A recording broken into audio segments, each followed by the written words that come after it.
There is a specific kind of silence that falls over a drag strip right before the tree lights up. It is a heavy, anticipatory silence, usually broken by the idle chop of a massive V8 or the spooling whine of a twin-turbo exotic. But sometimes, in that tense moment between staging and launch, you hear something else. It sounds angry. It sounds frantic. It sounds like a swarm of hornets trapped in a tin can, vibrating with an intensity that seems almost desperate. And usually, the crowd chuckles. They look at the lane occupied by the faded hatchback with the mismatched bumper, and then they look at the gleaming muscle car in the next lane, a machine bred for this exact moment. With displacement figures that dwarf entire economy cars, the betting money is safe. The hierarchy of speed is established. Then the green light flashes, and the hierarchy shatters, before the muscle car can even find traction. That desperate buzz transforms into a violent, glorious scream that rips through the atmosphere. The hatchback doesn't just launch, it vanishes. It tears down the quarter mile with a ferocity that defies physics, leaving the expensive, purpose-built V8 scrambling in its wake. The crowd stops laughing.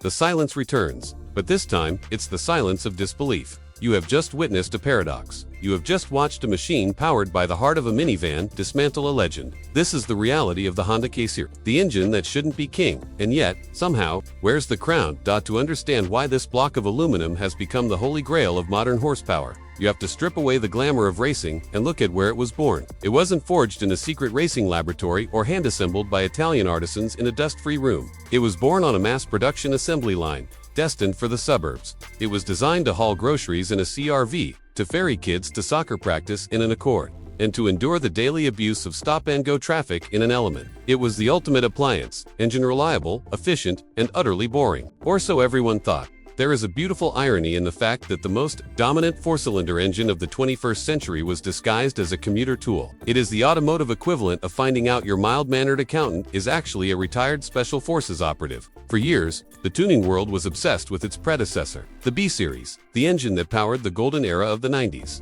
But when Honda introduced the K-Series in the early 2000s, they didn't just update the old formula. They accidentally created a monster. They over-engineered the block to a degree that makes zero financial sense for a family car, building a foundation capable of handling 4, 5, sometimes 6 times its original horsepower output without shattering into shrapnel. The magic lies in the breath. An engine is, at its core, an air pump. The more air you can move in and out, the more power you can make. Most engines struggle to breathe at high RPM. They wheeze and choke as the physics of airflow work against them. But the K-Series head design flows like a masterpiece. It gulps air. It thrives on chaos. When you push a K-Series past 6,000 RPM, it doesn't complain. It wakes up. This is the famous VTEC crossover. But in the K-Series, it's refined into something sharper, something more violent. It allows a civilized idle for the drive-thru and a race car profile for the track, all in a single camshaft rotation. It is Jekyll and Hyde cast in metal.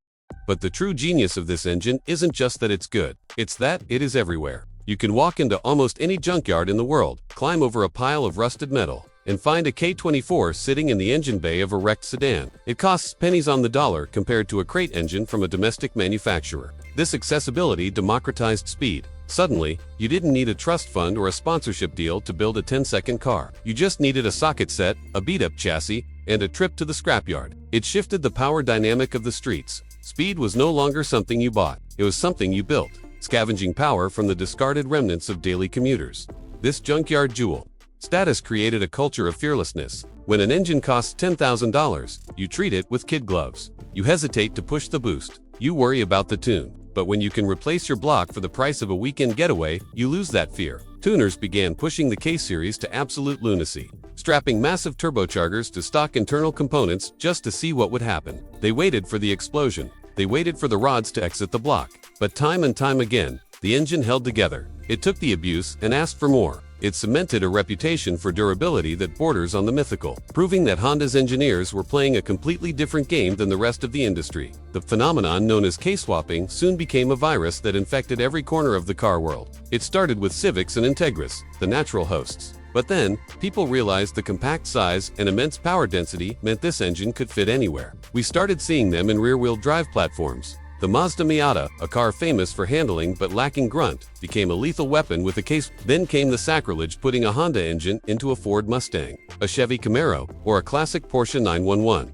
Purists screamed in horror. They called it heresy. But the stopwatch doesn't care about heritage. The stopwatch only cares about fast. And the K-Series made everything faster. That is something deeply philosophical about the way this engine delivers power. A big V8 relies on torque, on the brute force of displacement. It feels like a sledgehammer. The K-Series feels like a scalpel. It requires you to work for it. You have to keep the revs high, dancing on the red line, keeping the engine in that sweet spot where the cam profile is aggressive and the turbo is singing. It turns driving into an active, frantic engagement. You are not a passenger holding on. You are a conductor orchestrating a violent symphony of pistons and valves moving at speeds that blur the line of comprehension. 9,000 RPM is a place where most engines disintegrate. For the K-Series, it is home. This engine also shattered the ego of the automotive elite. There are countless videos online, grainy footage from highway rolls and drag strips, documenting the slaughter. You see a supercar, a marvel of Italian or German engineering that costs as much as a house, lining up against a Honda that looks like it was rescued from a crusher. The supercar driver looks bored. The Honda driver looks focused. And then, the gap. The sheer, humiliating gap that opens up as the Honda walks away is not just a victory for the car, it's a victory for the underdog. It's a reminder that engineering brilliance doesn't always wear a designer badge. Sometimes, it wears a generic valve cover and sits in a chassis held together by zip ties and hope.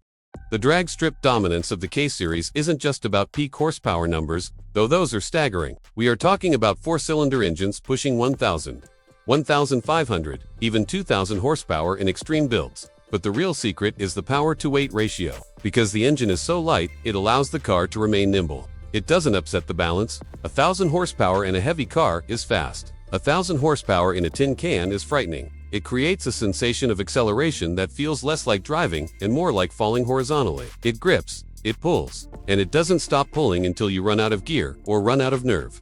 We must also talk about the sound. It is a polarizing noise, distinct and piercing. To the uninitiated, it's just noise. But to those who know, that specific trumpet-like frequency, that hard-edged wail as VTEC engages, is the sound of efficiency. It is the sound of air moving with zero resistance. At full tilt, a high-horsepower K-Series doesn't sound like a car. It sounds like a tearing in the fabric of reality. It is a mechanical cry that signals the arrival of a giant. It's a sound that has induced nightmares in V8 owners across the globe. A warning siren that the little engine that could is about to embarrass the big block that should be. Aftermarket support that sprang up around this platform is a testament to its staying power. It created an entire economy. You can build a K-Series entirely from a catalog without a single Honda factory part. If you wanted to, billet blocks, custom heads, specialized cranks, the world bent its knee to this architecture. It became the small block Chevy of the new generation. Just as the hot rodders of the 1950s and 60s worshipped the V8 for its versatility, the modern tuner worships the K. It bridges the gap between the budget builder and the professional race team. It is the great equalizer. But perhaps the most compelling part of the K-Series story is what it represents about potential. We look at a minivan and we see boredom. We see domestic obligation. We see the end of fun. Yet, hidden inside that mundane wrapper was the seed of greatness. It suggests that extraordinary capabilities are often hidden in the most ordinary packages. It forces us to look past the surface. The engineers at Honda didn't have to make the water passages that efficient. They didn't have to reinforce the crankshaft girdle to that extent. They did it because of a culture of excellence that refused to cut corners, even on a grocery getter. They built a legacy by accident, simply by doing their job too well. As we move toward an electric future, where engines are replaced by silent motors and soul is often traded for software, the K-Series stands as a roaring monument to internal combustion. It is the peak of analog tuning. It represents a time when mechanical connection mattered, when you could fix your mistakes with a wrench, and when the limit of your car was determined by your imagination and your willingness to learn. It is mechanical anarchy in its purest form.